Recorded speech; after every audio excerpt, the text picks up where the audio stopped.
Hello everyone! It is Sunday night and we are coming to you live from inside of Bat City Comic Professionals in Bradenton, Florida to help you wind down your weekend. As always, I'm Shannon, aka Small Press Shann, here to talk to you about all of this week's indie and small press new releases. But of course, before we can dive into the comics, we've got to dive into what we're drinking. So this week, we are going to be winding down our weekend with Mo, which is a Monastrell, which is a Spanish wine. I believe that Matt looked it up inside. It was like really robust flavors, leathery, what did you say? It's dark grapes, like a really dark grape. So it's going to have a lot of flavor to it. And it's definitely going to be one of those that over the course of the night, I'm going to be like, wow, that has even more flavor. Like I didn't know it was going to happen. So be prepared for halfway through the show for me to be excited about it, all over again. But, we're going to take a drink and see what we got. Oh, it does smell good. I can smell things again, so that's exciting.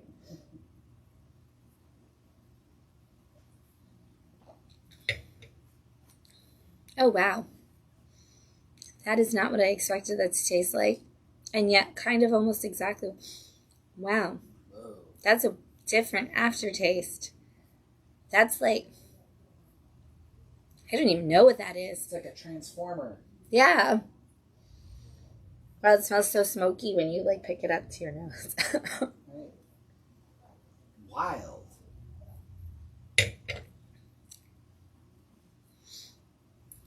Whoa. It's so different. The second sip was different from the first sip. Exactly. Like, it's so different. This is, like, we've never even had this kind of wine. So this is completely new to us. And, like, you can taste the dark grape. Like, it kind of tastes like I just ate a really, really dark grape. But then, like, also taste, like, a million other things that I can't. Like, it's not really jams. There's not really, like, the jam flavors. I definitely taste leather.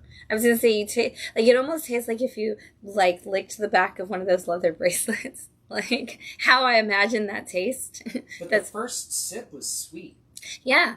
It had that grape taste to it, that, like, dark purple grape. Like, when you get, like, really dark purple grapes and you eat those, kind of tastes, especially, like, and not, like, fresh either. Like, when you leave them out on the table for a little bit and then you come back to them and they're kind of, like, had a minute to expose themselves, that's kind of what the grape tastes like to me. But then, like, this, like, there is, like, the leather, and there's something else. Like, the spice that they use isn't the typical spice. Like, usually there's, like, a peppery spice to things.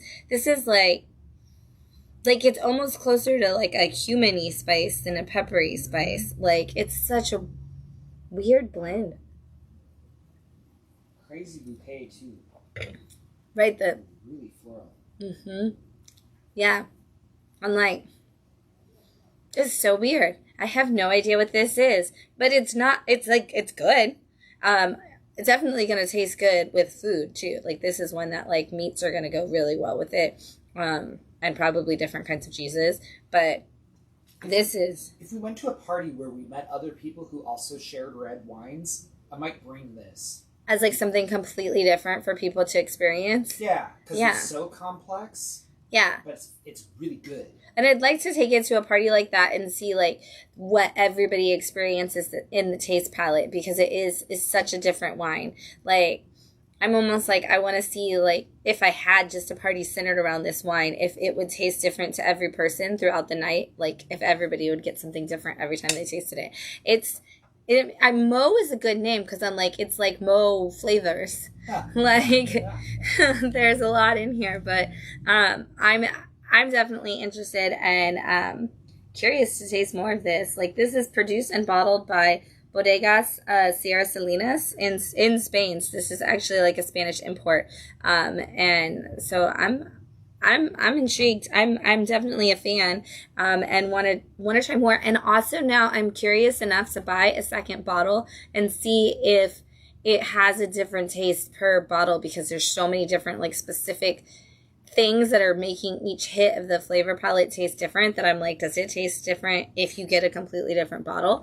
This is wild. This is what I feel like people who go to wine tastings like are thinking they're going to get. And as somebody who's been to wine tastings, they're never this like much of a variety. There's never that much to it. It's kind of like, oh, I tried some Cab Sabs and like maybe like a Tempranillo or a Cab Franc or something like, you know, there was a Malbec on the menu. This is like a kind of thing, like if I went and I tried this, I would be like, oh my god, I have to buy this bottle so that I could experience this again.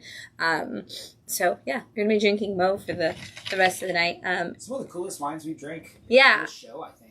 Yeah, absolutely. Wow. There's something completely different about it. And it's kind of the first one in a long time that's tasted really different. I feel like a lot of them kind of start to have a very similar flavor palette, especially when they're like from certain places. So it's cool that this has like a completely different palette to it entirely. If you're tuning in and you're joining us, let us know. We want to hear that you're here. We want to know what you loved reading this week. So either as we pop it up or as you're joining us, like let us know what some of your favorite books were. And I'm going to share some cool mail call stuff with you real fast while we're getting going. So we've had a lot of stuff come in over the last couple of weeks. I didn't even bring all of it. I'm splitting it up. But a couple of things that have come in, Matthew Rosenberg, who has so many incredible books that we all love. If you're reading What's the Furthest Place from Here, if you're a fan of Four Kids Walk into a bank, you know Matt and you know how cool he is. He's got a new title coming out later this fall, or not this fall, sorry, we're in spring. He's got a new title coming out this spring, and he sent some posters. This one's super cool. It's actually signed to Bat City, and it says thanks so much, which thank you, Matt. Like, we love you. Always been a great friend to the store. And so he sent this one for Bat City specifically. But the cool thing about Matt is one of the biggest supporters of comic book retailers and comic book fans in the industry.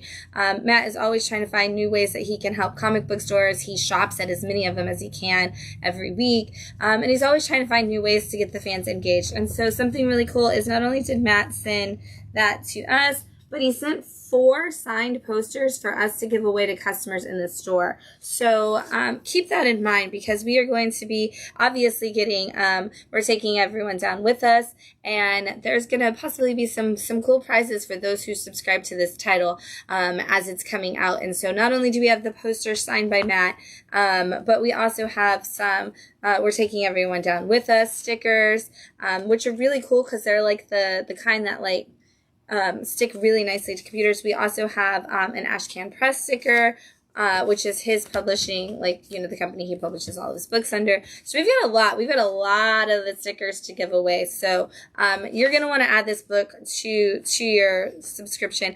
Oh, there you go. I said soon in the spring. I wasn't kidding. It's next week. The date's right there.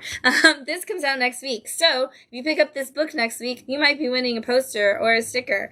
And that's going to be awesome. So again, thank you, Matt Rosenberg, for just donating a bunch of cool stuff and for doing this for so many comic book stores and just being such a huge supporter of the comic book industry. We hope that we can always continue to be a huge supporter of yours, because you're just so fantastic. And you throw a party with unlimited mozzarella sticks. Okay, so the guy knows, okay? He knows what to do. He knows how to make stores happy. He knows how to make customers happy. He knows how to make readers happy. And he knows how to make stomachs happy, because he gives you unlimited mozzarella sticks. And that's the kind of guy I want to be friends with. We've got another package. This is from our friends at SHP. This is a new comics publisher that we're really excited about. They've got a couple of new books coming out, and what I like is that they are going to be launching with automatically from the beginning a kids imprint, their regular imprint, and a mature imprint, and they are going to be labeling their books as such, which I'm so excited. They've got a couple of titles coming out. They've got Woodstake, which is like 3 days. It's like Woodstock 69, and it's obviously like a horror vampire awakening kind of thing. They've got Killing Machine, which is their sci-fi alien story. And then they have something that is called Aerotech, which is it's about bad bosses, crazy coworkers, and sex robots. What can go wrong? I talked to them about this. It's not near as crazy mature as that sounds. It is actually supposed to be really hilarious and really great, and kind of bringing like the romance comic and the comedy situation together. So thanks for sending me this postcard. This is for me because I was really excited about it. You wrote them back. Yes, they did. They wrote, "Hi, Shannon. Great to meet you at Comics Pro." I was really excited about that. They gave us some Killing Machine stickers. They gave us some samplers for The Adventures of Baby Ziki, which is a really cute kid story that they have, and it's based off of the creator's own kid. So I'm really excited about that. And in here we also have some like ash cans for wood stake, which I cannot wait to check out. And issue 1 of Killing Machine. And so we are going to be checking these out. We are obviously going to be stocking these. These sound so fantastic. They look really cool. I should actually like show you. I want to show you the inside of Woodstake really fast. Let me see if I can. Because, is 1 in there too? Yes, it's issue 0 and issue 1. But look at this. I know Matt will love it. We've got some dark horror with black gutters. I'm so excited. This is going to be great. Music, vampires, horror. It's going to be fantastic. Great quality. Cannot wait for these to start hitting the shelves and coming out because it's going to be so good. They were so kind. The creator actually lives in, or his family lives in Sarasota, so we're hoping we can get them down here to get some of these books in your hands even, and maybe some signatures too. So thanks Darren and SHP and Sean and everybody at SHP Comics for sending that out. And then lastly, so if you've been watching this show for a couple years, you know that there is a book that consistently ranks in my, at this point, all-time favorite comic books to hit the shelf. It takes my childhood obsession and my adult personality and blends them together perfectly, and that is Survival Street. Well, I just recently posted about how much I love Survival Street all over again on the internet, and I posted it as a Friday Reads and things that you needed to have.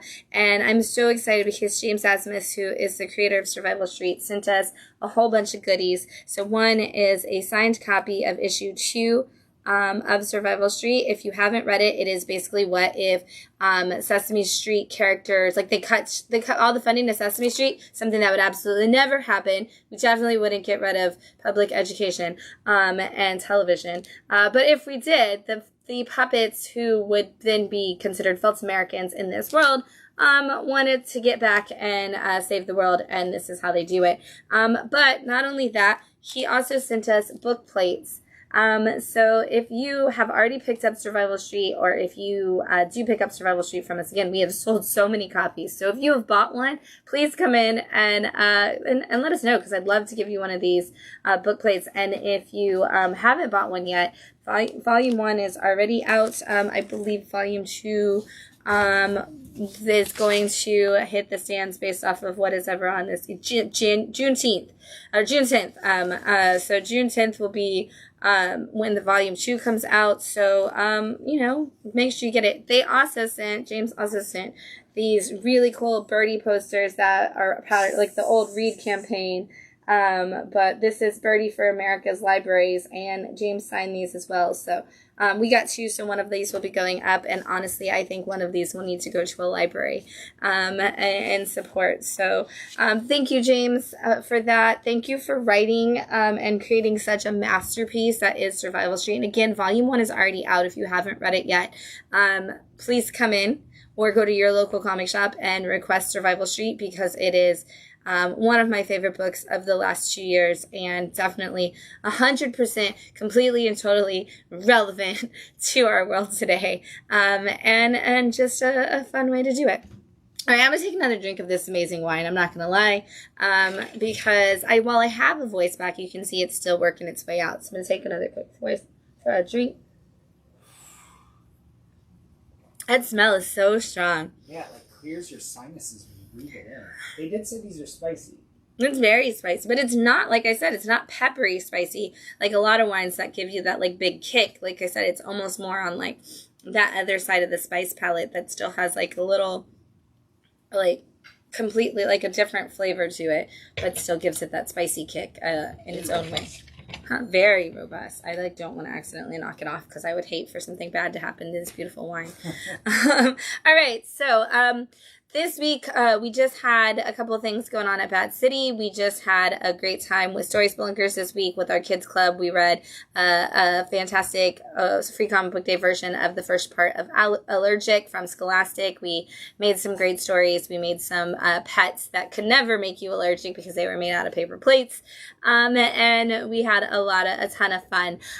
Coming up this week at Bat City, we've got some more great things going on. This Thursday is Creator Meetup. If you've never been, it's a great opportunity for established creators and people kind of like in the middle of their journey and people just getting started to come together and talk about projects they may be working on or want to work on, or just things that they, have heard would be fun to do someday and they want to talk to other people about it. It's this Thursday at 7. Nope, it's at 6:30. This Thursday at 6:30. Come on out. It's a lot of fun. And if you have something you're working on, bring it with you because it's always fun to share and rotate and get some feedback from other creators that are at the event. And we are thinking about starting to talk about different things that can help each creator. So if there's topics you want to learn about, just let us know because we can always add those or bring more conversation in for those. And then this Friday, in honor of the Minor Arcana trade release, which I didn't bring because I'm hoarding them all the way for Friday, in honor of the Minor Arcana trade release from Jeff Lemire and Boom Studios, we are going to be having our Minor Arcana tarot read class, which we're not just going to teach you about the Minor Arcana, though we are going to teach you about all of the tarot. It is going to be taught by our own in-house tarot teacher, which would be one Matt Lai. If you already have your deck that you would like to bring, the class is going to be $10. If you don't have a deck, it'll be $20, and you will actually walk away with a brand new Rider-Waite deck that you can take home with you. Matt's going to be teaching a little bit about the history, a little bit about card interpretation, and multiple kinds of spreads that you can do. So it's going to be a lot of fun. I'm actually jealous that I will be running the counter and I don't get to hear Matt talk about it because it's one of my favorite things as somebody who knows Matt is to hear him talk about tarot. If you think this man knows the history of comics really well, you should get him started on the history of tarot. It's awesome and fascinating to hear. So that's 7 p.m. this Friday. Come out for that. This Saturday, there is not any special programming. We have a special field trip, so we won't be having programming this Saturday. And then next Saturday, April 5th, we'll be out at the Bradenton Art and Music Festival, so please come out and join us for that. It's 11 to 7, downtown Bradenton and on the Riverwalk. It is going to be the coolest thing. You're not going to want to miss it. Everybody in Bradenton and beyond is probably going to be there. And we'll have some cool comic creators like Gary Barker, Simfon Clote, Adrian Prudhomme, Anthony Pizzo, probably some zine making stuff, and lots of really cool ways to learn how comics are made that you're going to get to participate in. Not to mention all of the other types of art that you're going to get to see. So April 5th, 11 to 7, come on out. And then, of course, join us April 12th at Imagine Schools Con. It's going to be great. They've got some really cool guests this year. I think I can say now that Dan DiDio is going to be there, which is really cool that this school con is going to have Dan DiDio as a guest. They will also have Gary Barker. And, of course, they will have Bad City. So come out to that on April 12th. We've got flyers for it.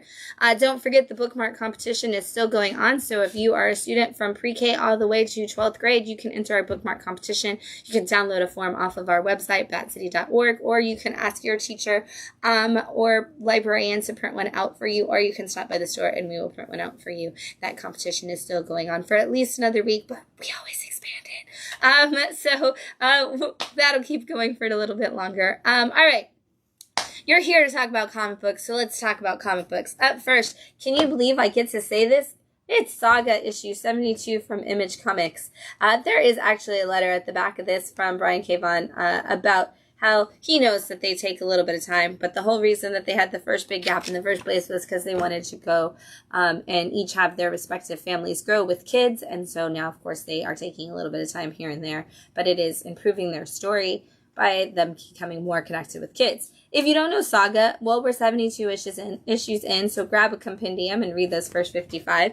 But this is the story of two warring places that have just created massive prejudices against each other, and a Romeo and Juliet kind of situation where one person from one planet and the one from the other fall in love, get pregnant, have a baby, and now this is actually the story from their daughter's point of view as they kind of deal with the situation of trying to hide forever from the two warring factions who are both after them because they want to prove, they don't want anybody to prove that the two can get along and that they could possibly mate and live happily ever after. They've been on the run for a very long time now, as this kid is about 12 years old. But as they are always in hiding, we now find our family hiding inside of the circus. And in this issue, something completely crazy and totally absurd happens in that the government of the robot people, which has always backed the planet with like their winged creatures, has now decided that it is just going to switch sides, and it will now be on the other side in the battle. And things immediately become crazy and hectic. And our family, who always stays very far away from the war and has little idea of what's going on until it actually hits them directly, is flying right into the heart of danger as usual. And we are going to see how that plays out for them in a, I'm sure, very dramatic way. Epitaphs from the Abyss, issue 9 from Oni Press and the return of EC Comics. This is our actual horror EC style comics coming back from Oni Press, and it is an anthology, so if you're looking for some horror that you don't have to commit to, this is the one. And there are 3 stories in here. The first up is a story from Brian Azzarello that is about a man who takes a job as an exterminator, and he is learning all about the differences between life and death and the things that an exterminator must need to look for to register when there is life or death happening in a situation, and how to, feed out the pests that are coming and get them out of a home. It does not go the way that anybody would expect it. And then the second story, I believe, is Christopher Cantwell, if I got that right. Yep. And it is called Heaven is a Rounded Diamond. And it's all about a guy who really wants to play baseball someday. He just absolutely loves it, but instead turns into a felon and ends up in prison. And while he's in prison, he makes a rash comment on the news one day that he could take on the Yankees or any of the other major league teams with his prison team. And we get to see what that might look like. Meanwhile, the demons that haunt him are constantly at bay, working as his personal coaches on the sidelines. And we're going to see where that takes him. And then the last story, which I believe may be Michael Conrad. Yeah, the last one is Michael Conrad, and it is called The Rats of Ash Street. And it is all about a woman who is very tired of her husband treating her poorly and decides to take matters into her own hands, as you can see on this page here. And the thing we learn in any EC comic, but especially in Epitaphs from the Abyss, is that what is dead does not ever stay dead in the way that you would hope it would. And so death is only the beginning. If you're looking for some dark horror and some people getting their comeuppance, you could definitely grab Epitaphs from the Abyss. We've got The Deviant, issue 9 from Image Comics, and the end of The Deviant. We always say that, like, James Tynion loves to leave things open for him to come back to, but this one actually has a pretty solid ending. So we're going to talk about that. If you don't know The Deviant, basically, it's the story of this man who decides he wants to do a graphic novel story of somebody who was convicted of a murder as like a serial killer back like 30 years before. And he goes in and starts interviewing the guy in order to start getting the information. I'm going to show you this grossness. Start getting the information of what actually happened. And meanwhile, murders start happening that look like a copycat killer is added again. And since he is, interviewing this guy, he's of course the prime suspect. But then suddenly, like, his ID and other people he may know's IDs start to pop up in places, and so they kind of assume like he may be involved in the murder. At this point in the story, though, he is in prison, and now his boyfriend is trying to figure out what is going on and why and how to exonerate his partner, and he's working with the detective of the case to kind of figure it out. And we are in our climax of the story, so I'm not going to show you the back half. But this is whether or not they can actually figure out who the killer is, stop him, bring it down. I will say, wasn't the person that you're like, I was thinking, like, even as I read the book, I was like, there could be so many different ways that this could go. And it's still like, I kind of want to read it again and see like all the different pieces of the puzzle, because I love those like later in series, like kind of figuring it out situations. All right, we've got Dick Tracy issue 8 from Mad Cave. This is our second arc of Dick Tracy, and so in the first one we kind of took out a lot of the villains, and in this one we are squaring off against quite possibly one of Dick Tracy's biggest villains, the Blank, and Tracy has been trying to figure out who exactly it is that is the Blank and what's going on. Well, in this issue, we see Fangs outside of his nightclub get attacked by the Blank, and Tracy is like called in to see what it is that Fangs knows, and Fangs is barely holding on, and he's like, I've got to tell Dick Tracy what I know. Meanwhile, Tess is doing her own investigation because Dick Tracy has decided that he needs Tess to stay back and not get in the middle of it because he doesn't want her to end up in trouble. But in classic Tess format, who has become very like Lois Lane in this arc for sure, she is not really she doesn't really know if Dick Tracy is ever going to come back to tell her what she needs to know, so she just takes it upon herself to deal with it. I don't want to show you that page. That's too much of a spoiler, so I'll show you this one instead. And then all at the same time, Breathless Mahoney is there, and she is in some danger. The Blank is after her, and Dick Tracy has to figure out, if he can save her and how. And we better not see them get together, because I will lose it. But there is definitely, of course, all of the tension of Breathless constantly trying to do what she does best and flirt with Dick Tracy. But so far, we see that he is true to Tess, as he should be. We've got Lawful issue 8 wrapping up this Boom Studio book from Greg Pak. And what a great ending to this story it was. This is all about a world where basically every time you do something that the government has deemed to be against their laws and rules, you start to turn into a monster in some capacity. And they kind of say like, oh, people who start to get turned should be thrown out of the city, and only the good can live in the city, and it's how they control all the people. Meanwhile, the government people are taking this like magic serum that's helping them not actually show any signs of the fact that they are just as bad as everybody else. And our lead protagonist, he has figured out that is what's happening, and he is leading a rebellion against these people, and this is our wrap-up of that, so we're going to see exactly how that rebellion plays out for them. I don't want to show you too much because, again, it's kind of just like that big final battle of who's going to actually win and whether or not the city will ever resolve the fact that being good and being controlled are two different things. Blood Squad 7, issue 7 from Image Comics. This is for all of you fans of 90s comics who are like, I wish they would upgrade the teams and bring like new teams in, but I kind of still want to see my old favorites. This is like the perfect story for you, because the Blood Squad 7 is recreating what existed 30 years ago. They were basically what the Image team was back then. In fact, Shadowhawk makes appearance in this issue to kind of show that they're supposed to be a part of the Image world from 30 years ago. But we're here now, and they want to build a new team with new versions of those people, as well as like new heroes in general. But of course, it's owned by the government now, and the government is trying to make sure that goes off exactly the way they want. And I love that like half of this issue is literally just supposed to be their big debut at a Comic-Con, and one of the people from the Blood Squad 7 shaves her head because she's mad at everything going on. And the whole like literally like a third of this issue is them explaining how marketing and PR works, and how all of the action figures and everything are already created, and you can't just change things after all of this is going on. And I love that was what the story was. Meanwhile, we also have people who are determined to give them some villains to actually fight, and also some members of the original squad who just can't seem to keep it together, all making this a very terrible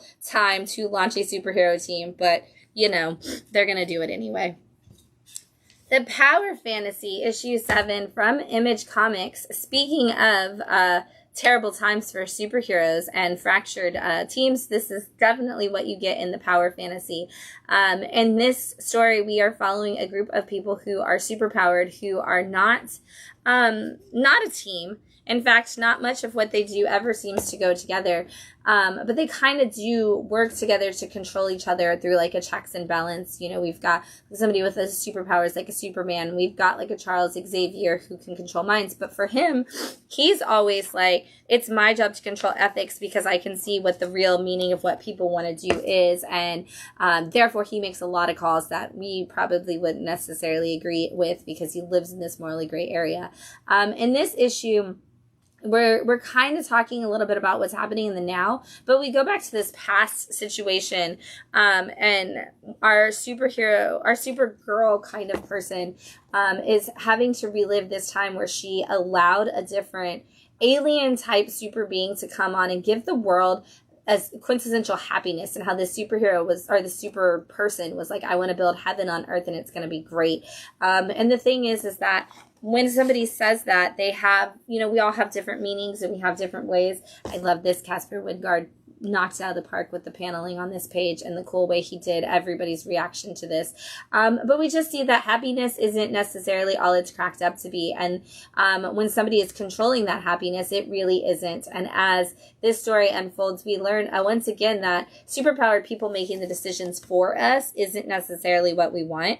But then what the superheroes learn from that is what the story is all about. This is very much Kieran Gillen doing what he kind of did in Wicked and Divine with giving the Zodiac signs godlike powers and then putting them all into this room and making them live in the now. This is kind of doing that with like superheroes and bringing them all together and saying, you know, what is the checks and balances and what is the actual practical ethical power behind a superhero and who controls that. And it's absolutely fascinating to see. And I love that the title, The Power Fantasy, really plays into the fact that like we all have this fantasy to be powerful, but what you do with that power is what usually causes problems. Null Hunter, issue 6, also from Image Comics. This is the story of Hercules in like a very sci-fi-esque kind of way. Like you're getting more of a cyberpunk Hercules. And in this issue, we are seeing our main character kind of getting a little bit more of that backstory for him. He is learning what actually happened to his family. You know, if you know the story of Hercules, he had a wife and son. They were killed.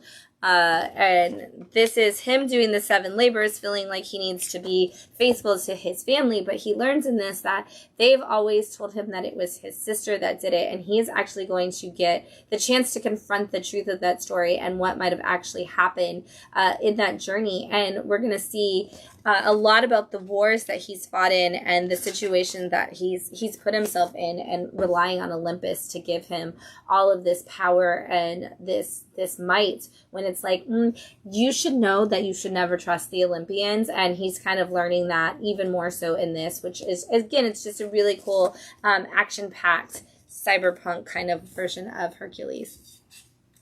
G.I. Joe, issue 5 from Image, Skybound, and the Energon universe, which is our world where we are connecting G.I. Joe and Transformers.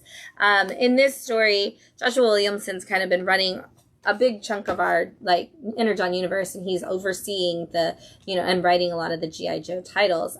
So far in G.I. Joe, the Joes have figured out that Deathstroke has been working with a mysterious person. They don't know yet who, but they have broken into Deathstroke's layer, and they figured out that he has secret weapons, which of course we know is made out of Energon, which has come here with the Transformers, and they are determined to stop him. And so they have broken in, and in this issue they are trying to fight their way out and take Deathstroke down.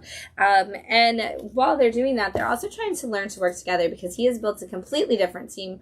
Some characters you may be used to, some that you're used to being on the opposite side of the fence from him, but Duke is trying really hard to get his team together to build those Joes, and figure out what exactly it is Deathstroke's up to. I can't show you the back half because he's actually going to start having some revelations, and Joshua Williamson with his G.I. Joe side has been really good at constantly giving us these like great, that was the end of the episode, oh my god, I have to wait a week until the next episode comes out, except the horrible thing is that it's a comic, so you have to wait a whole nother month. Good luck. Defenders of the Earth, issue 5 from Mad Cave. I'm really excited that the Phantom is getting a title soon, and if you are a Phantom fan and you haven't started reading Defenders of the Earth, I definitely recommend you do, because this is going to be the setup for whatever it is that's going to happen in the Phantom story coming soon. This is kind of been putting us like Flash Gordon, Mandrake, the Phantom. They've all been on this team, and they've all been at the beginning kind of separated, and the Phantom has been trapped inside of Mandrake's mansion by magic that Mandrake is using to keep him alive. Meanwhile, his brother, who is evil, has stolen the mask of the Phantom and is running it back home in the original place, and has also stolen the Phantom's daughter and is trying to convert her to his side, making her think she's on the right team.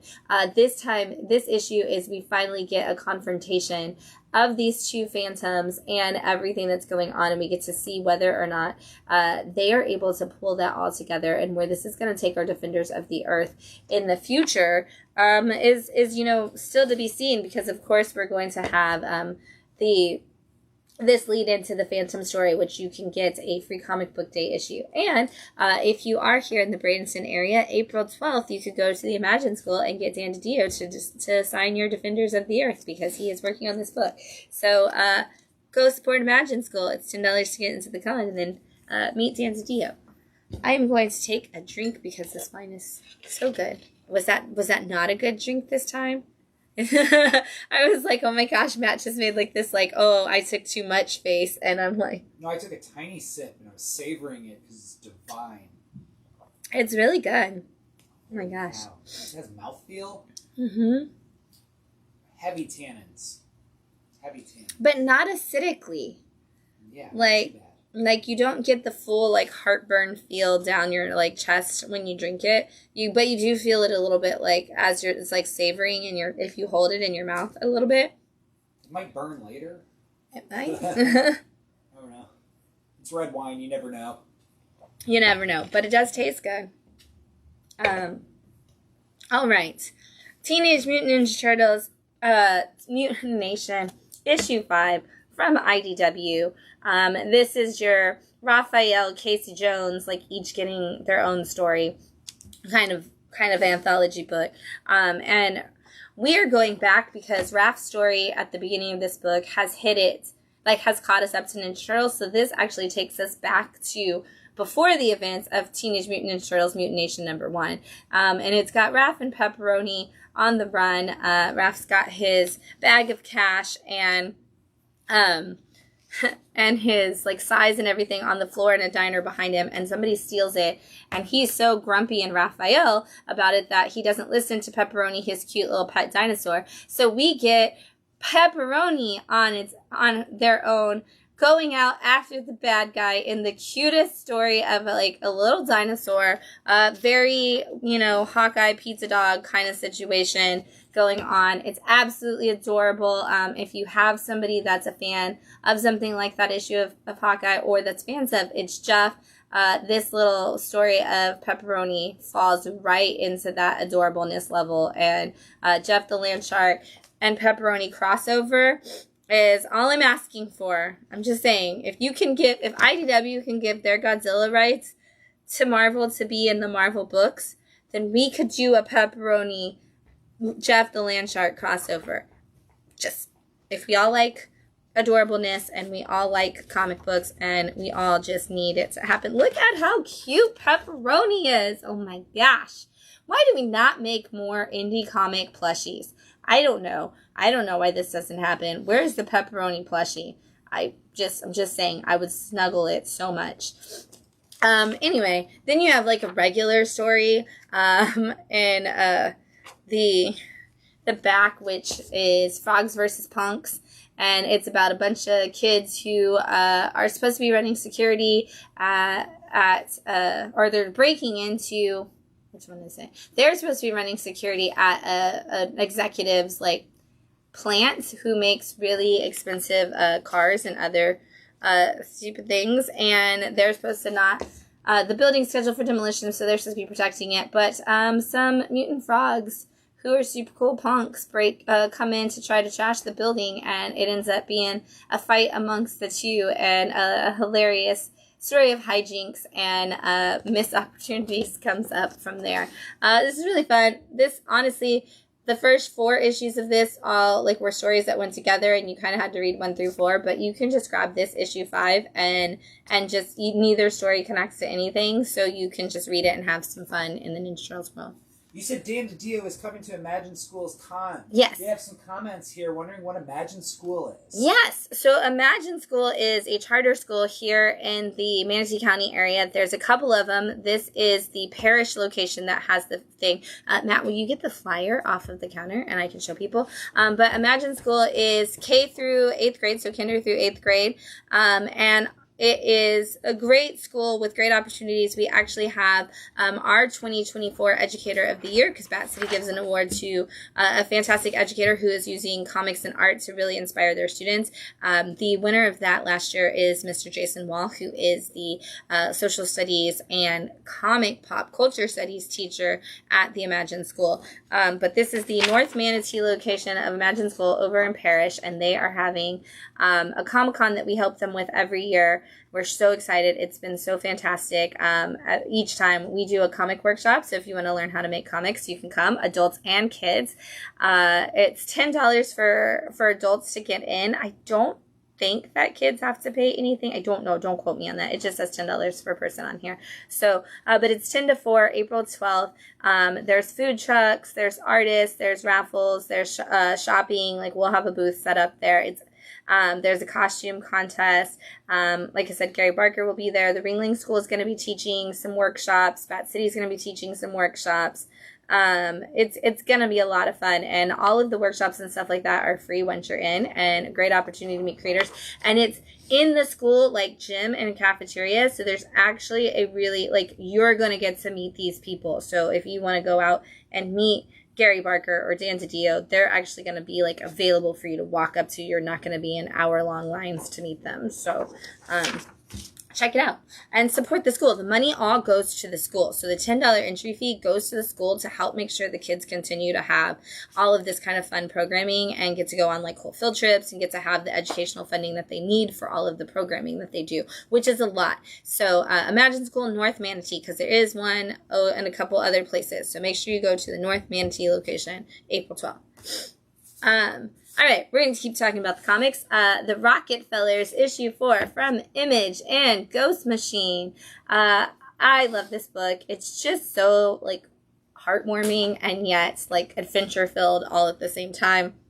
If you haven't read it yet, The Rockefellers is about a family from the future who are all, like, scientists, and they're involved in some things that ends up getting them in some potential trouble. So they go try to escape somewhere to safety. It ends up bringing them back into our time period.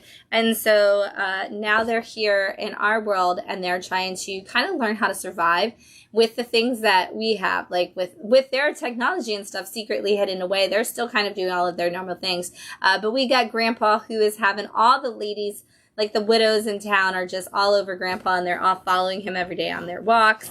Mom and Dad are trying to figure out just how to deal with being a mom and dad in this world, and kind of balancing out, like, their relationship and things. The kids are really kind of struggling a lot because they've always had essentially what feels like superpowers to them now that they're in our time period, and they're getting in trouble for a lot of it. Meanwhile, we are learning a lot about the world in the future, that there is some time ordinances and some people who kind of run all of that, and there's some big conspiracies going on, and this one ties the family's connection into that a little bit more. So as the story unfolds, we're definitely going to continue to see that. It is part of the Family Odyssey line at Ghost Machine, which means it's going to be some of those stories that are a little more all ages, and truly, honestly, meaning all ages, and that, like, if you're an adult, you're not going to feel like it's for little kids. And if you're a little kid, you're not going to feel like they're giving you a book for little kids. You're actually going to feel like you have an adult-style comic book that you're allowed to read. And so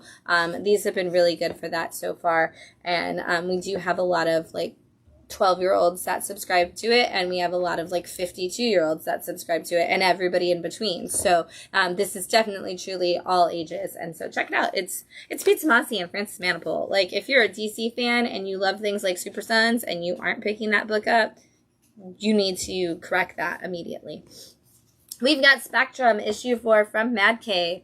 The book that I always say, I don't know if I know what it's about, but I love it so much, continues to give me some of the most wonderful, beautiful storytelling and scenery and paneling, and I just love reading this book so much.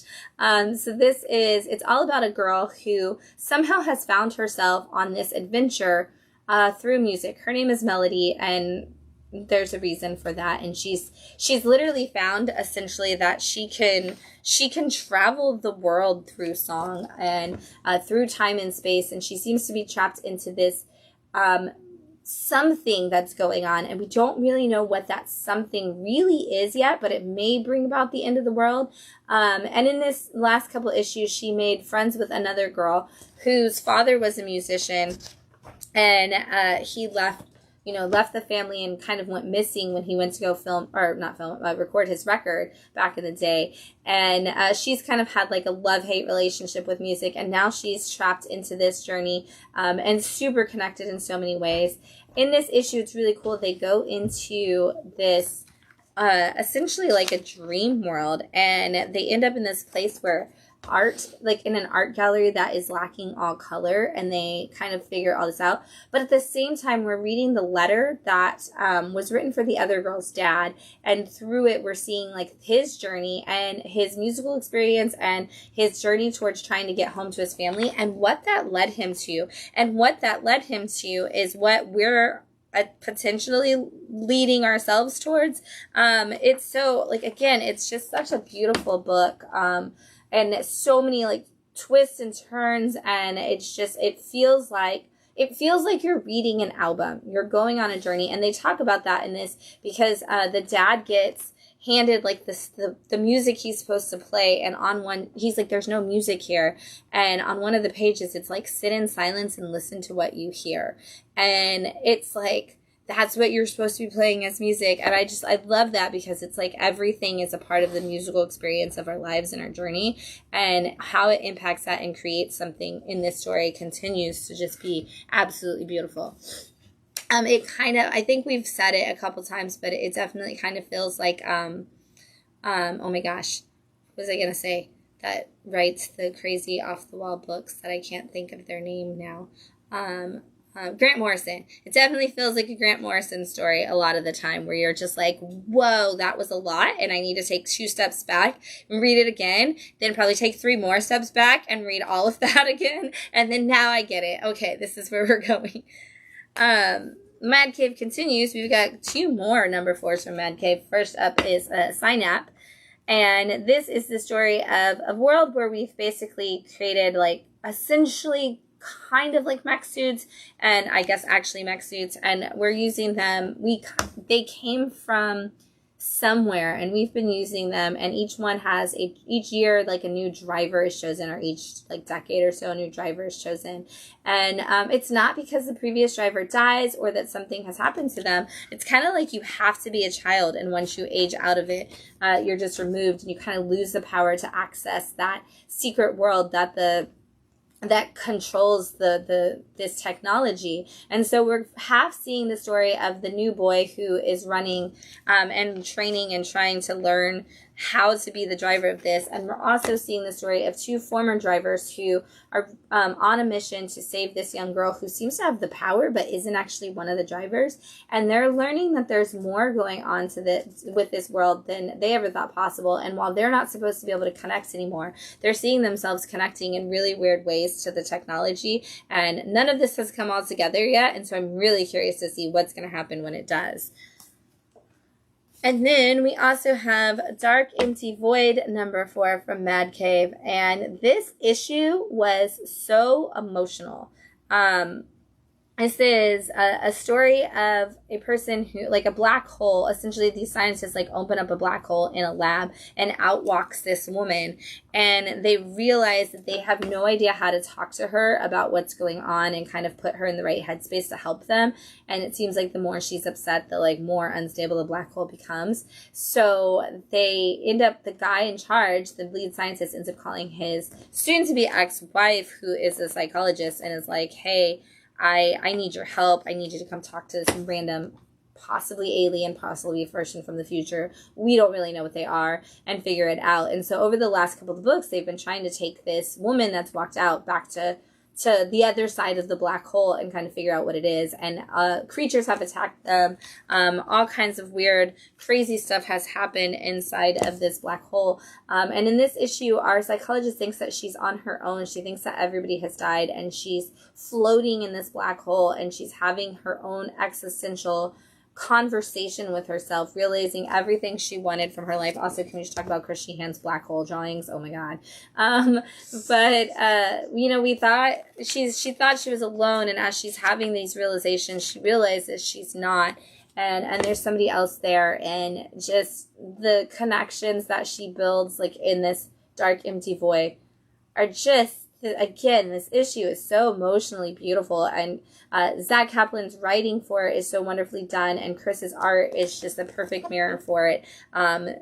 Just this issue alone would make it like you should read this whole series. It was such a good issue, so check it out for sure. Archaic issue 4 from Ahoy. We don't see a lot of traditional fantasy books really in comics. You know, they're always like, oh, it's fantasy horror or it's fantasy this. Like, this actually feels like you're just reading a fantasy novel. Like, that's a family fantasy story. And so this is about a woman who finds out that her dad dies, and her dad was the person in charge of monitoring this island in that nobody's like can see or hear from, and nobody knows where it is. And so she's collected by these really weird like fantasy people and brought to this island with her kids and her stepson, because her husband has been missing and nobody knows what that's about, and we're still trying to figure out all that stuff.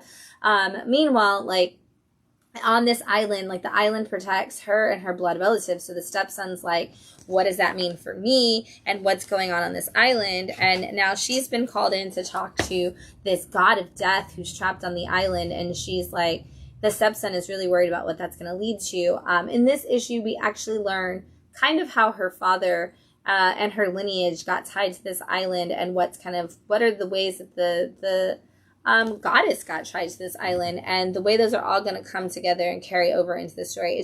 It's a very interesting story. Again, it's so specifically like just fantasy and not like action. Like, there has been zero action in this book so far. It has just been like this fantasy world that they're kind of trying to figure out the rules for and stuck in, and I'm really curious to see where it's going to go. Welcome to the Maynard, issue 4 from Dark Horse. This is the end, and I'm very, very sad to say that. I hope that we get more volumes, and by more volumes, I mean at least 12 of this series, because it is so cute. And again, I already know that Pip is making it onto my characters I want to be friends with, because I really do want to be friends with Pip, and I know that they made it, I think, this year too, on the Batastic Awards, but after just one issue. But Pip's so great. Anyway, this is the story of Pip, who is a young girl who's half wizard, half witch, or half witch, half human, and she gets a job working at the Maynard, which is like a hotel for witches and wizards. And she not only gets a job as a bellhop, but she's also a detective in training specific to this wizarding world, and she is trying to help figure out the mystery of who is stealing all these talismans from different wizards that come through the hotel. And they realize that their plan is to use them to attack the Great Cape, who is going to be performing a magical show for others. And in this issue, we actually get to see all of the attacking go on. We also get to see Pip solve some of the big case pieces. And Pip has some fallout for the choices that they've made in this book. And it's a little sad, but I think Pip's going to move on, and I think it's going to be great. And I can't wait for volumes 2 through 12. It's going to be wonderful. Not trying to force you into it, Dark Horse or James Robinson, but like I said, can't wait. Christmas 365 issue 4 from Dark Horse is also the wrap-up of this story. And what a crazy wrap around back to the heartfelt moment that you started issue 1 that this went with. This is the story of a man who decides that he's losing his family, and he needs to figure out how to regain the excitement that they have Christmas Day and the excitement he's always had with his family, even his father and everybody, Christmas Day. So he decides it's going to be Christmas every day of the year, and he basically turns his backyard into a theme park.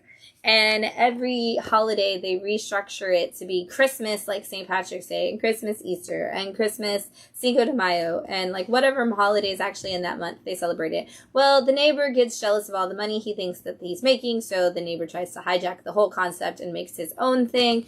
Now they're at war, and they, in this last issue, a YouTube like investor and show, like big show guy, comes in and is like, we're going to put this, y'all are going to work together, I'm going to pay for everything. And he loses his family in the process of losing sight of what the whole point of it is. And in this issue, he's just trying to get it all back together again in the most hilarious way possible. And yet, like I said, there's still all of the heart that we started with. So if you haven't checked it out yet, the whole thing's wrapped up now, and it's fantastic. We've got Assassin's Apprentice, Volume 3, Issue 4 from Dark Horse. Such a big story, also very slow-moving, and kind of, knights and kings and things like that, but without the too crazy, like, leaning into, like any kind of fantasy element. It's more about a young boy who is the illegitimate child of one of the princes, and he is raised, like, initially just to be a stable boy until they figure out that he has the family gift, which is the ability to hear other people's thoughts. And they decide that because he is an illegitimate child, he cannot be a prince, but he can be an assassin who travels with the people of royal blood to other places. And so they start training him to be just that. And he's gone on several different missions and never actually, like, really had, like, the way that they thought that they would go, and things are getting, a little bit crazier. In this issue, he has been sent to kill a prince of a neighboring country where the princess is going to be marrying the prince of his village, and they want her to be the heir of the throne. And so they send him there to do the work to kill this prince so that she will be the highest ranking official. But what happens when he gets there, once again, does not go the way that they plan. And he, having an extremely big heart and not being just a cold-hearted royal, always seems to make some very different decisions. When I Lay My Vengeance Upon Thee, Issue 3 from Boom Studios. This book was crazy, is very crazy. And it's one of those, like, for me, where I was like, this is that 3-issue rule situation, because this is the first 2. I was like, where's this going? It's kind of just like a possession story, but I don't know if it's like the possession story. And then we hit this issue 3 and things got really crazy. So this is about a man who does perform exorcisms, but the church kind of doesn't talk about him. Like, he's often like this weird island, and he does the weird exorcisms that nobody wants to talk about. And he ends up, they always send other priests like him to train, and this guy has been sent to him because his previous partner has died, and this guy has just been sent to him. And they in the last issue dealt with a very strange exorcism and some weird stuff, and the fallout of that has led to this partnership discovering that a lot of the things that they've been traditionally taught might not be true. And our lead priest already knows that. And he's kind of accepted that, like, all religions are necessary in order to really take evil out in the world, that, like, you need to believe in all of them. And you need to follow all of them. But, like, he's having to teach that to this guy. And so really, like, crazy story. Definitely a dark, twisted tale, but some big things are coming for this story for sure. So jump on now if you haven't already. Oh my gosh, I love this cover. Look at this awesome Spider-Man homage for Mr. Justice, issue 3 from Archie Comics. And this, it honestly reads like such a Spider-Man superhero story that in this issue that the cover was perfectly chosen. If you haven't started Mr. Justice, the title is called Archie is Mr. Justice, so spoiler alert, Archie is Mr. Justice, who is a superhero that protects Riverdale. But we've been following along as a reporter has been trying to get all the true story of Mr. Justice, and in each issue she interviews a different member of the Riverdale cast. In this one, she is she is interviewing Betty Cooper, who seems to be the reporter on the street who always gets the information about Mr. Justice and always knows exactly where he's going to be, which of course is because Betty dates Archie, and has figured out long ago that Archie is Mr. Justice. But Archie does the Spider-Man of it all and tells her it's not safe for them to date because she's always in trouble and he needs to step away and she needs to get out of his life. And that has worked well for every superhero who has ever said that to their partner. And the exact things that you would think would happen definitely happen in this story as well. But honestly and truthfully, this is like my favorite superhero book on the shelf right now. It's got all your classic superhero feels. It gives you, like I said, the story from each different character's perspective. And so like Betty, of course, wants to be a hero, but she's kind of your Lois Lane journalist. And so she's like, you don't have to have superpowers. You just have to be a good person. And you need to go after the things you need to, you need to take down the evil, corrupt Hiram Lodge, who is just an evil rich man who's destroying the city. Like, you have to go after those people. And, you had Veronica's story in issue 2 where she was like, I felt scorned because I didn't get what I wanted, so I kind of became a villain. And you've got the story of, all the different people and how they're getting to where they are. And I love that this is just giving us this awesome superhero universe with some really great storytelling. And it's all your Archie characters that you love. Those Not Afraid, issue 3 from Dark Horse. This is such a fun, crazy ride. This is about 2 serial killers in a small town who are both running the ability to possibly have the record for like the highest serial killer kills ever.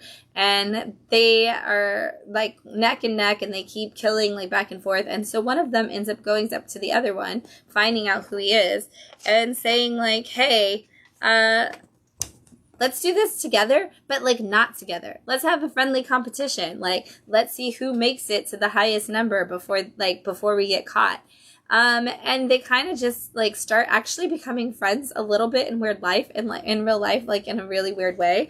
But they're also, trying to outdo each other as serial killers. Well, in the end of the last issue, our main killer has got himself caught, and he is now in police custody, and there is, is he the killer? Is he taking out all these people? And the evidence is really high against him. And even like his wife starts to suspect, and she's like, oh my gosh, there's all this evidence. I think my husband might be the killer. And a friend in need is a friend indeed. And I love how this plays out for these two. Kyle Starks is rocking it, as always, with this story. And just seeing this weird, twisted bromance of a murder story is fantastic. I would have never thought of this concept, which is what I love about Kyle Starks, because every time he comes out with a story, I'm like, I would have never thought of that concept. And now that I've seen it, I'm like, how has nobody done this concept before? This is another one of those tales. It's so good. You've got to start reading it. So well done. I cannot wait to see where these two go from here. You've Never Heard of Me, issue 3 from Dark Horse. Such a cute story. This is all about a kid whose family lineage is that they have the ability to see, I want to find the page that has it on there, the best and worst moment of a person's life. And because of that, like if they touch a person, they see that. And because of that, they've always worked really hard to find a way to help people, stop their worst moments from coming into existence, if it's something like death or something really bad that could harm them. Well, at the beginning of issue 1, the dad is preparing, because the grandma's about to pass away, the dad is preparing to absorb this power and become the new person to have it. And it actually skips the dad and goes to the son, who has no desire as a 12-year-old kid to have this power and to have to associate with other people and have to help them when they feel their own life is crazy and chaotic and teen problems. And so now they have this power, and in issue 1 they ended up saving a girl who is like, you have to keep helping people.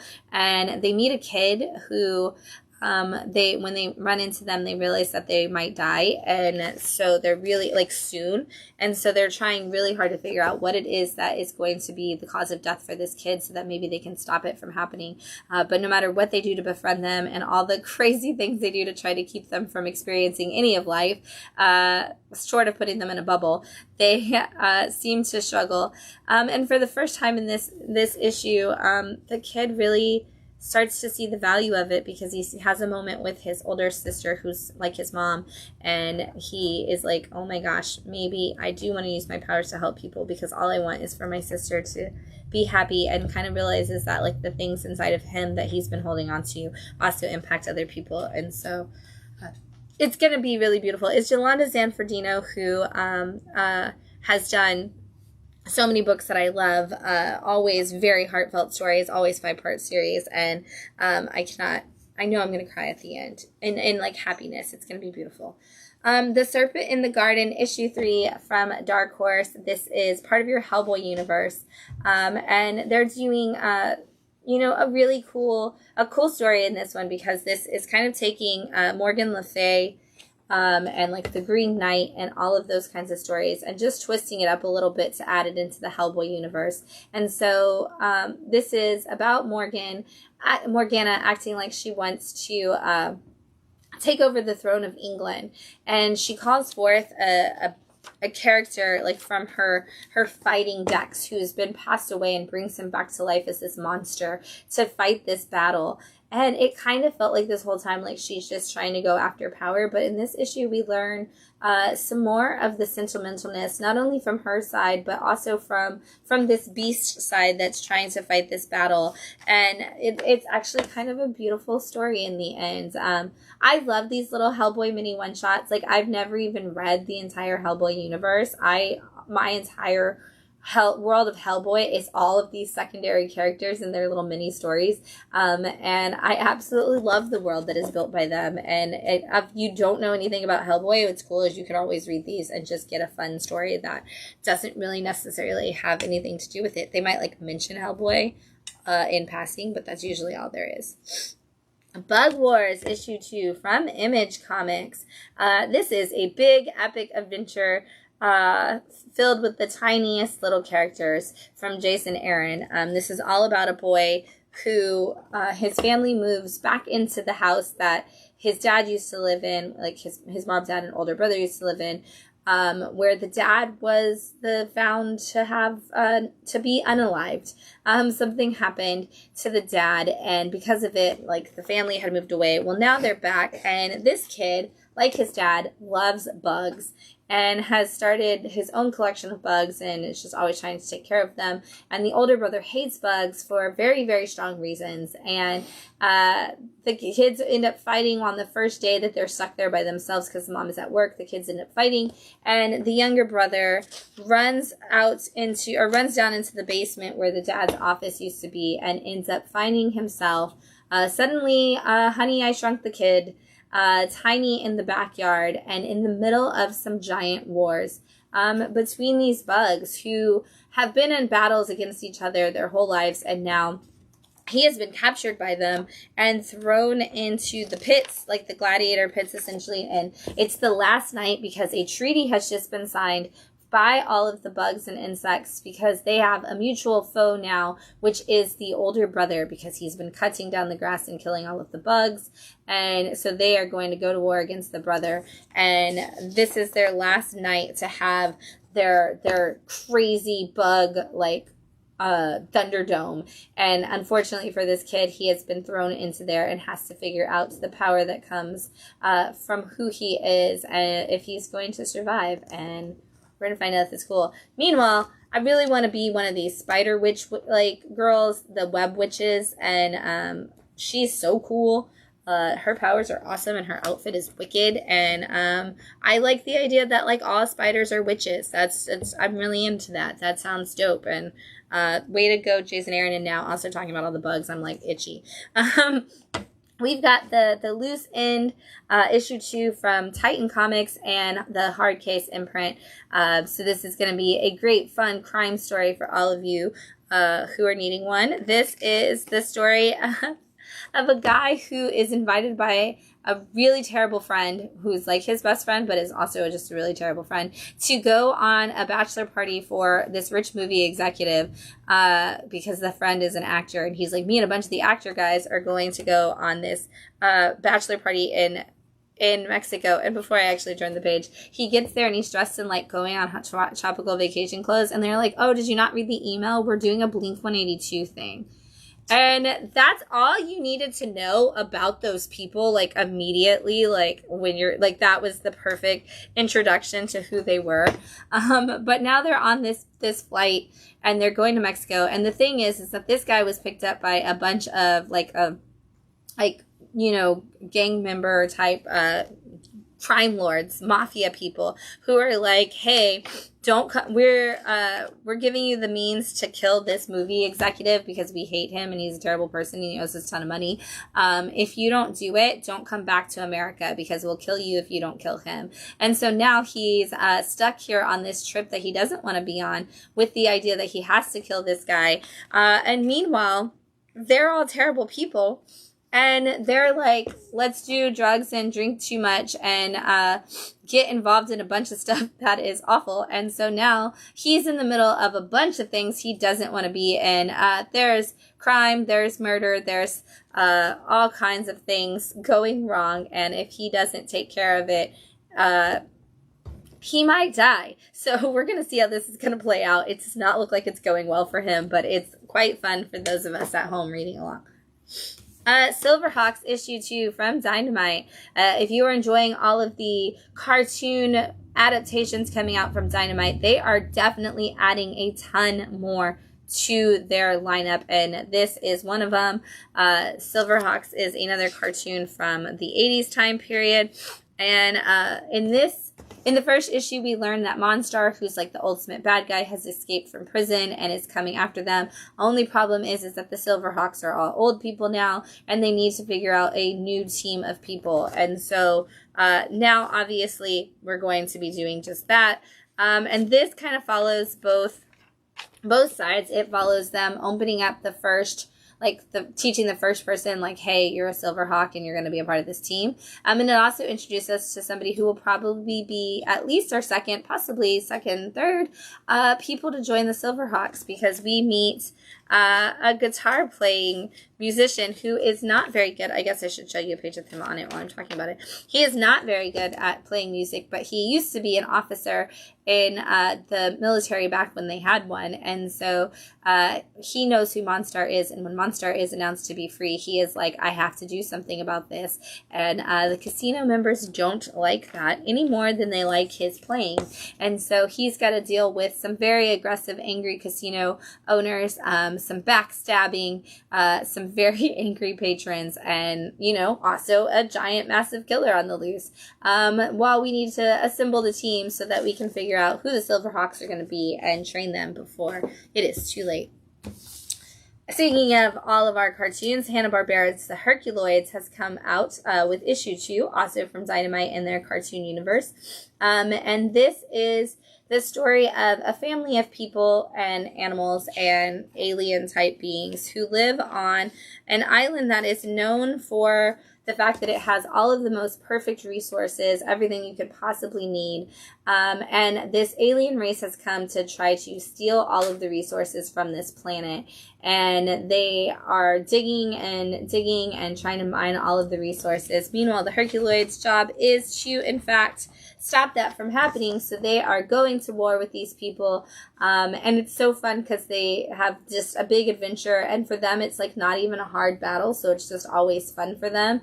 And it's fun for us to watch them kind of have that. But in this issue, we get to see a little bit of what each person in the family's powers are as they battle against these aliens who are coming after their supplies. And so if you don't know, the Herculoids issue 1 and 2 has kind of just been an introduction to them, and it's going and setting up the fact that that's like what the story is going to be about. If you do, it'll probably just be a fun little way to see all of your favorite characters come out. All right, I'm about to do number 1, so I'm going to take another drink.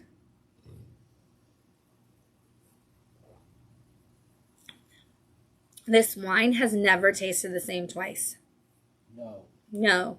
It's like magic in a bottle. Always good. Yeah. I'm pretty sure that's what it is. It's just magic in the bottle. They should change the name to magic. Because now you see it, and, like, now you don't. Like, I'm just going to drink the whole thing. Wow. It's so good. Yeah. All right. We're going to talk about some number ones. Launching this week is Crush Depth, number 1 from Mad Cave. This is one of those books that when we saw the title, we were like, well, we know what this is about. It's going to be about people underwater who might actually get crushed.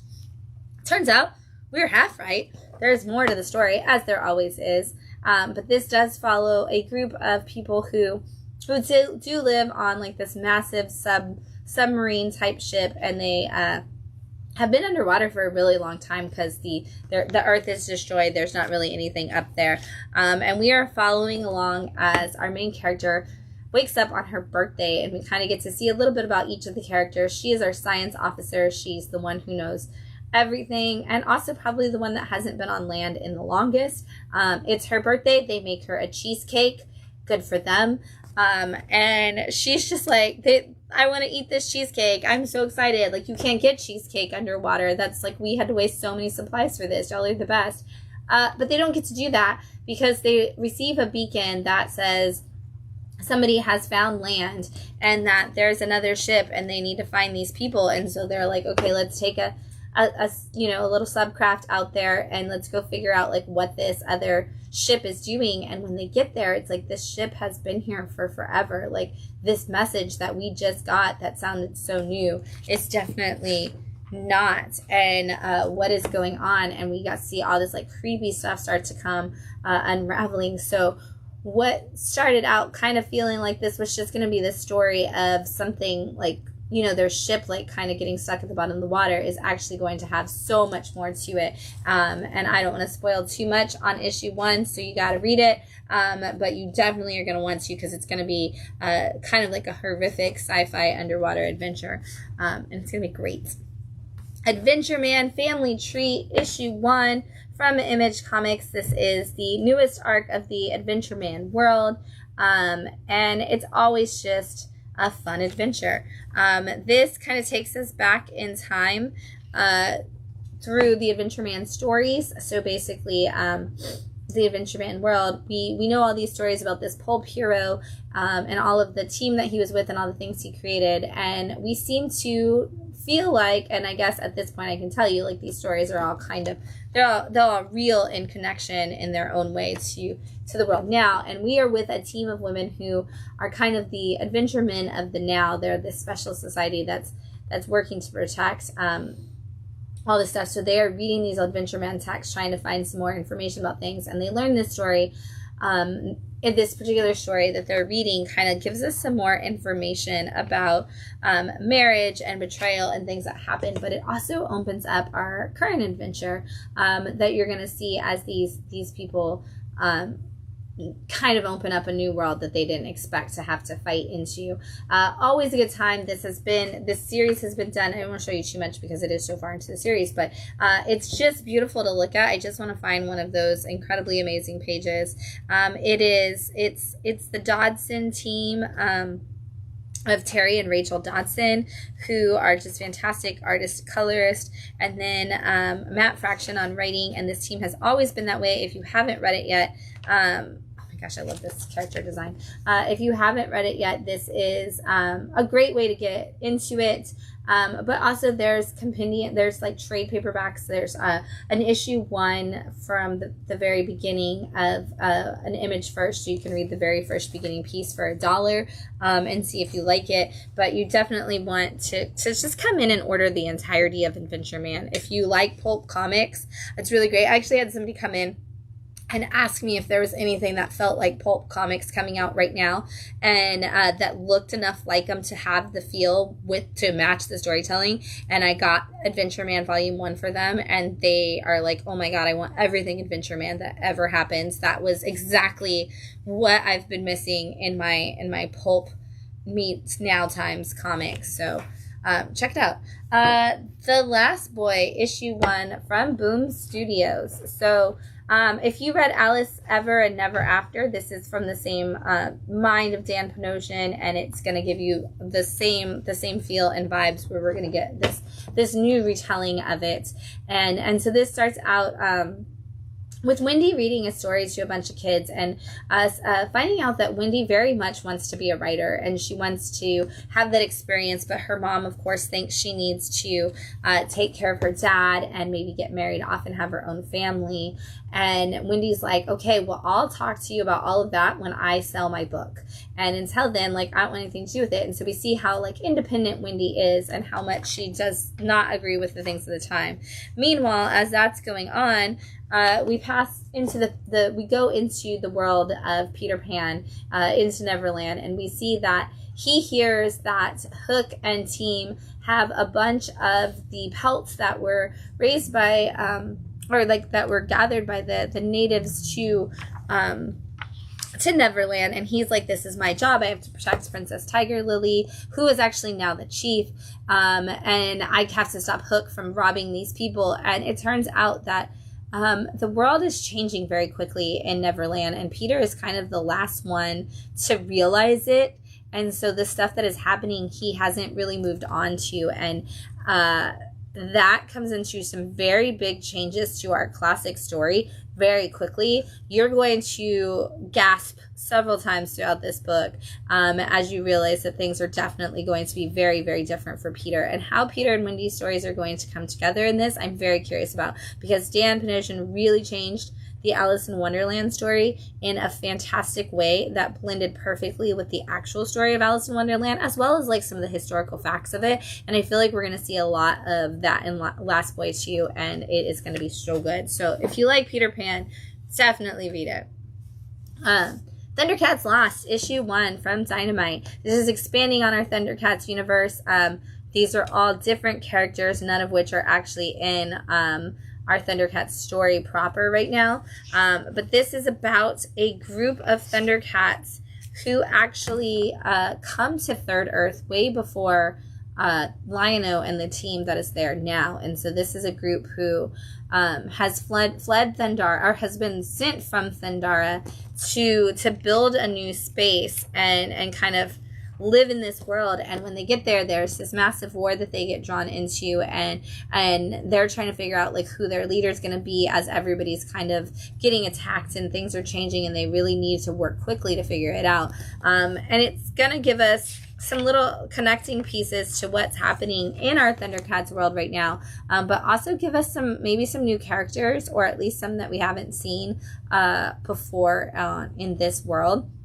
And just give us a little bit more background and foreground to the Thundercats lore as it unfolds in the Dynamite universe. Power Pals, oh my gosh, I can't talk. To Power Pals, issue 1 from Dark Horse. This is absurd in all of the best ways. I'm so excited about this comic. This is about 2 ridiculous guys who in the 90s, when they were like young teenage kind of heartthrobs, were cast to be in a show called Power Pals, where they were going to be superheroes. But it was a very, very poorly written show. Like, all of the dialogue is 90s slang, which is hilarious for me. And this show got canceled immediately, and so it never took off, and they never got cast again. But like, all of the action figures and all of the merch had been made, so people really hate the show because it caused all of like the industry to lose so much money. So now these guys are still trying to make it as Hollywood stars, but it's not working out for them. So they work as security guards at the, like, essentially Warner Brothers studio. They get fired from that job because they're completely incompetent. Their agent is like, I'm done with you guys. It's easier to just represent pets that do stupid pet tricks on the internet than it is to represent y'all.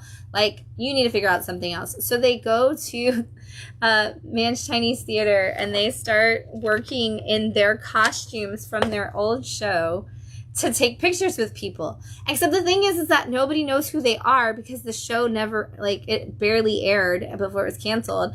And they're in their actual costumes, so they look terrible because they're wearing the same costumes they had when they were teenagers. And it ends up that they actually do some superheroing while they're out there, and that ends up going viral. And so now the guys are like, hey, if this is how we get famous, maybe we just need to do this.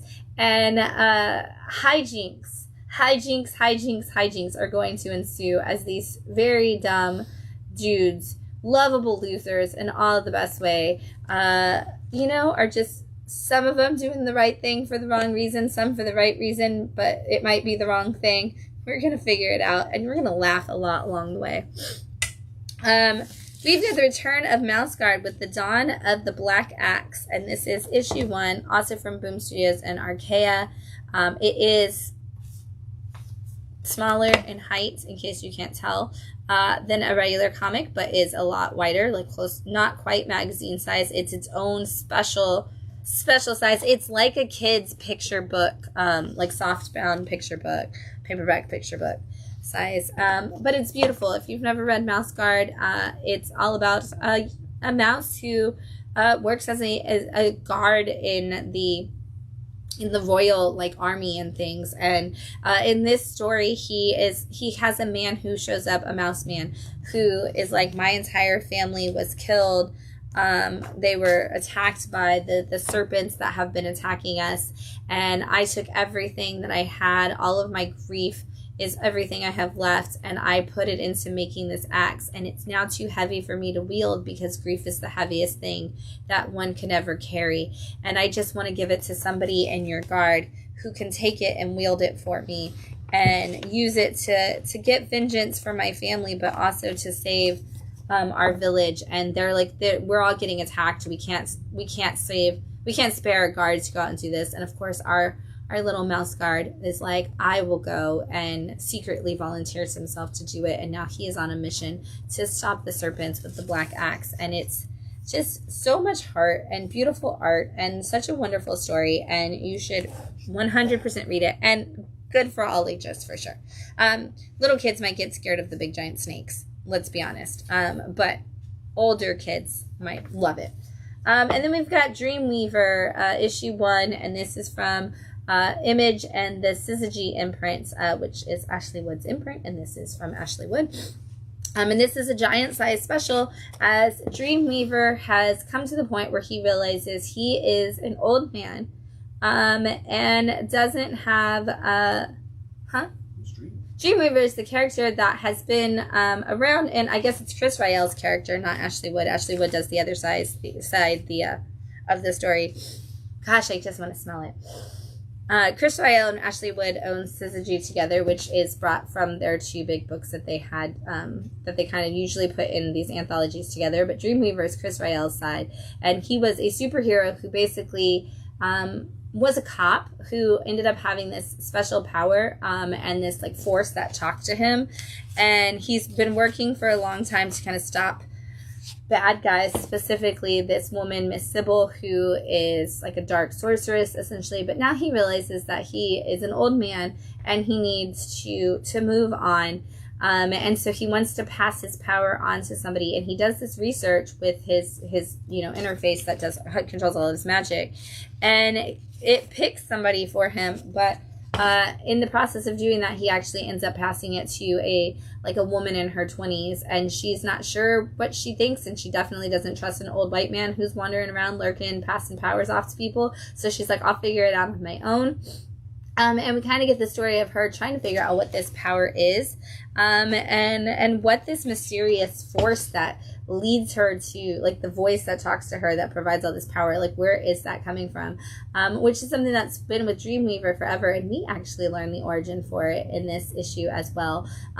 Again, giant size, big giant story, really setting up a universe that could keep going with an all new character. And the whole thing, I'm going to show you a different picture than that one because that spoils a big chunk of stuff. The whole thing is on newsprint, and it just smells so good. So you gotta get it just for the smell. And Chris Rael's really building a really cool hero, a new potential hero for the Dreamweaver world. All right, I've got 3 picks of the week. I'm gonna go in this order. Yeah, we'll go in this order. First up is Out of Alcatraz, issue 1, from Oni Press. I've been waiting for this book, so I literally like just put it in my stack, like on the picks of the week side, because I knew it was going to happen because I've been so excited about this. But this is about the escape from Alcatraz that happened when supposed to be 4 guys. We're supposed to have escaped from Alcatraz. One does not actually make it out at all because of the way that they were going to do it. One allegedly, drowns in the water. And the official story from Alcatraz itself throughout history, because this happened for real in 1962, the official story from Alcatraz has always been that nobody made it out alive, but according to this story, 2 people did, and we actually see what happens once they land on the shore in California. And they've set up the people who have worked that worked to help them with their escape plans and help them put it all together. They are requiring them to come work for them, and it's like, you're going to work on our team for a certain amount of time. And the thing is that they were told that there would be 4 of them, and now there's only 2, and so a new deal has to be struck, and so these guys are stuck kind of waiting around to see what the new deal is going to be. And for them, it kind of feels like they're still in prison, so they get a little restless as they start waiting for what could possibly happen, because of course they just want to be free.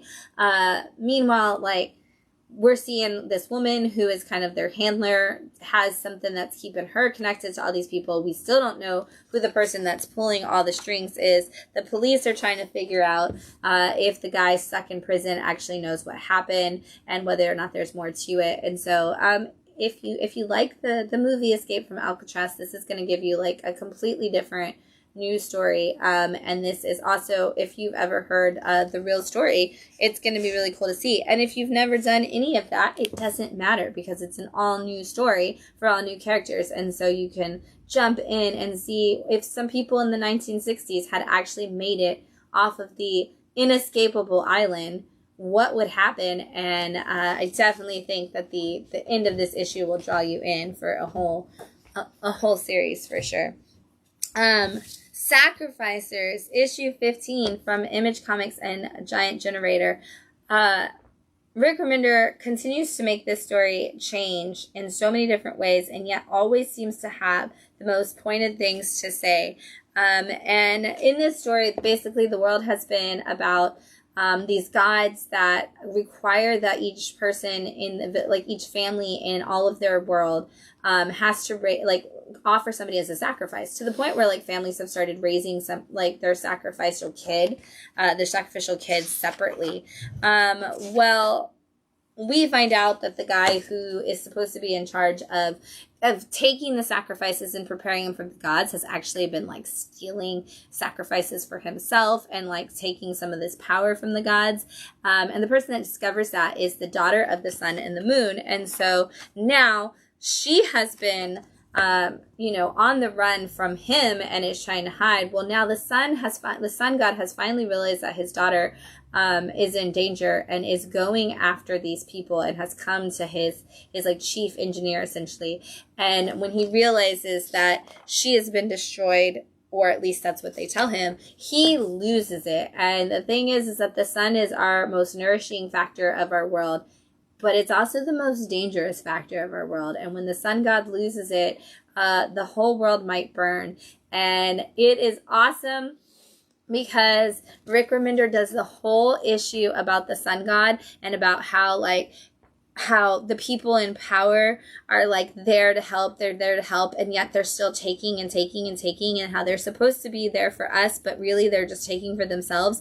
And who is going to stand against them, and when is somebody going to stand against them, and how are they going to stand against them? And every time an issue of this book ends, I just yell yeah, woo, and you cheer for how good this book is and for where Rick Remender's going.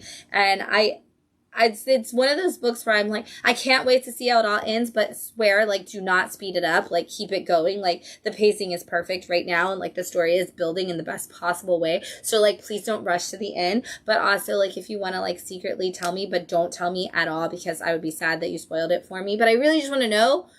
But I don't, because it's so good. And I'm going to be so sad when this book does actually come to an end, because it consistently is just such a phenomenal book. And I love it so much. If you're not reading it, grab the volume 1 trade paperback and read it. And then lastly, this week, Mad Cave put out an anthology called LA Strong. It is one shot. It is the only one. And it is all of the proceeds from this book are actually going to a couple of different organizations that can help people in LA who were victims of the Los Angeles fires. This anthology, they put a call out, and so tons and tons of comic creators, a lot of participated. So a lot of artists made, as you can see, just kind of one panel story, page stories, one-page stories, or some of them just did pinups, and then a lot of comic creators wrote in. Some of them wrote in prose form. Some of them actually wrote the text for these one-panel stories. And there's these beautiful stories about the resilience of people in tragedy. There's beautiful stories about LA and what it means to people. There's stories about the greed and how that can take away. Like this story right here, which I love. The last line is this is what happens when our world is covered, or what does it say? This is what it's like in a world that's been reduced to, and it says cash, but the C is faded out like ash, so it just says ash. It's such an incredible anthology, and again, all the proceeds just going to LA. And I had somebody go, talk about it, and they were like, wow, it's crazy that they made this book for LA, and that there's all this stuff going on for LA, how much damage was there actually? So I looked it up today because I wanted to actually be able to tell you that. And the estimated value of damage in LA, and the reason books like this are so important, is because the estimated value damage is $275 to $287 billion of destruction. Now, to put that in perspective, especially for people here, the Hurricane Helene damage, which has been registered now officially by FEMA to be about the same amount as, to be as destructive almost as the second most destructive hurricane since Katrina, I think it was, or in that realm, was a $78 billion amount of destruction. And Milton did about a little under 40,000 or $40 billion dollars in destruction. So together, that's only $111 billion. So that's not even half of the amount of destruction that was done by the LA fires. So things like this are so quintessentially important because so many people lost everything, lost their homes, their lives, their jobs, so much of it is gone. And so this is so great that Mad Cave is doing this, and the funding from it is going to go to a couple different organizations, one which is the BINC, which is the Book Industry Charitable Foundation, which is actually going to help comic stores and bookstore owners pay for services like helping them, but it's also going to go to Pasadena's Community Foundation and Arts for LA, which is really cool. But the only thing I wanted to actually read, because, when they have these beautiful anthologies, I have to read you something, is actually Brian Azzarello's introduction letter. He wrote it this January, and it says, "It's snowing in Florida, and black ash is falling over Los Angeles. The city of angels and celebrities and hobos all watch their homes burning. How can the homeless watch their homes burn? I asked the news, probably on cue, while scoffing at some movie star crying about a lost mid-century mansion, while real people who lost everything wonder where the hell is Jake from State Farm. Images of homes, memories up in smoke. Thank God for the cloud, right? Scrapbooks are cinder, but digital lasts a lifetime. Longer. Then comes the finger pointing. The president blames the governor, the mayor blames the fire chief, the wind blames the weather. It's snowing in Florida. It hits me then, echoing through the hole where empathy is supposed to be. They got me. Damn them. I thought I was being vigilant, but they're devious bastards, the one not interested in us because they want eyes, all eyes. I know I've lost something as well, and I need it back. Empathy is a muscle. We need to exercise it, or it will atrophy and wither, and we won't be a we. We'll be an I, as in I don't care. So let's we care. Let's not be isolated. Let's not be always right. Let's not look down or look away. We all lose something in a tragedy. We need to stay connected. It's snowing in Florida. I can't remember the last time that happened." And that is why books like this are important, because it reminds us that when something happens to one of us, it happens to all of us, that we need to have that empathy. We need to understand We need to like do what we can for others. And so many of the stories in here are about that. And we see in tragedies, our communities come together. And there's one story in here that says, that was actually written by a comic store owner that says, we come together in these times of tragedy, but there's so many things we need every day, that there are people in need every day. And so what can you do every day to help those people, and not just wait for the tragedy, and not just think, I don't care, but we care. And let's show we care, and let's have that, and let's exercise that empathy muscle so that we can help people. If you buy this book, the money does go completely and totally to charity and to helping those people in LA. So again, shout out to Mad Cave. If you want to help in general, there's always places you can help. If you want to help comic store owners and bookstore employees and comic store employees who are experiencing that, knowing that you can also donate directly to Bink if you would like to. And please look for other organizations that support causes that you feel like you can donate to as well, because empathy is important. That's how you are a superhero. Those are the books we got this week. I have a couple more in stock. I almost just took another drink of wine because I was so excited. We have some books in stock this week that I'm just going to run you through really fast. My Little Pony had a new one-shot about the case of the missing puff. TVA issue 4 is out. Eddie Brock Carnage issue 2 is out. Cable, Love and Chrome issue 3. The new Zatanna series has hit issue 2. Psylocke issue 5 is out. Exceptional X-Men issue 7 is, I believe, wrapping up our X-Men Manhunt this week. Deadly Tales of the Gunslinger issue 4. King Spawn issue 43. Nightwing and this super cool cover hits issue 107. That is crazy. New Gods number 4 is out. Woohoo! New Champions number 3. Deadpool Wolverine number 3 for the newest series. Challengers of the Unknown number 4. Catwoman number 74, and that cover is wicked. Captain America Sam Wilson issue 3. Conan the Barbarian issue 19. Absolute Batman hit issue 6. Yes, I do know Absolute Flash came out this week, and yes, I am 100% out of it. So give us more printings, DC. And lastly, Batman Superman World's Finest issue 37 came out with this awesome cover of us going to Flavortown with Guy Fieri. You definitely want to snag that one. We also have a lot of comics and or trade paperbacks, hardcovers, and graphic novels in. First up is Tedward from Fantagraphics. Tedward is a blockhead with a heart of gold and a talent for making everything worse. See how that plays out for him. If you missed the most recent Zatanna miniseries, Zatanna Bringing Down the House from Mariko Tamaki and Javier Rodriguez, that is out in hardcover now, and it is gorgeous. We have Soul Taker from Mad Cave is out, and this is all 6 issues about a woman who is the last of an ancient species that's essentially like vampires, and she is trying to take down all the people coming after her. Ultimate Spider-Man Volume 2 is out. Volume 1 of Uncanny Valley is out. If you haven't jumped into this, this is perfect for fans of things like Roger Rabbit and Cool World, as a young boy finds out that he is part cartoon and needs to save the cartoon world and himself before it is too late. Tony Fleece killing it on that. Plastic, Death, and Dolls. This is the prequel to Plastic from Doug Wagner. You absolutely do not have to have read Plastic to read this, but you absolutely should read this because it is somehow a charming serial killer story. What's the Furthest Place from Here? Volume 3 is out. This is issues 14 through 18 of Matt Rosenberg's amazingly cool book that he's doing with Tyler Boss, the partner on 4 Kids Walk Into a Bank. You need to check that book out. Both of them, actually. Kosher Mafia is entirely out from Mad Cave, issues 1 through 5. A great mob story. Hello Darkness Volume 1 is out. If you are looking for a horror anthology that is full of all kinds of cool artists, pinups, and some really great stories, this is definitely a cool one to grab. Going Under from Pow Pow is another cartoon graphic novel that you want to check out for sure. Creep Show Volume 3 is out. This is going to have all 5 issues from that first part of Volume 3 that you're going to want to get, because all of Creep Show has been so good.